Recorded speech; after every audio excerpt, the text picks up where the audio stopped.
భారతదేశం మీదన ఇప్పుడు అజర్బైజాన్ ఏడుస్తోంది. అజర్బైజాన్, టర్కీ స్నేహితులు.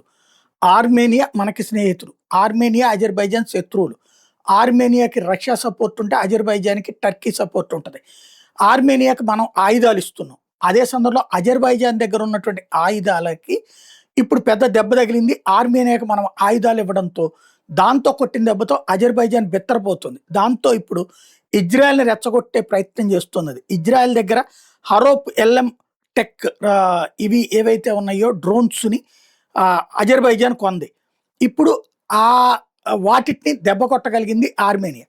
అందుకని అజర్బైజాన్ ఏం చెప్తోందంటే మా యుద్ధంలో మేము ఇజ్రాయెలియే డ్రోన్‌లనే ధ్వంసం అయిన పరిస్థితి ఉంది.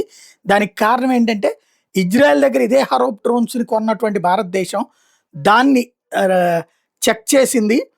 వాటిట్లలో ఉన్నటువంటి లోపాల్ని ఆర్మేనియాకి చెప్పింది.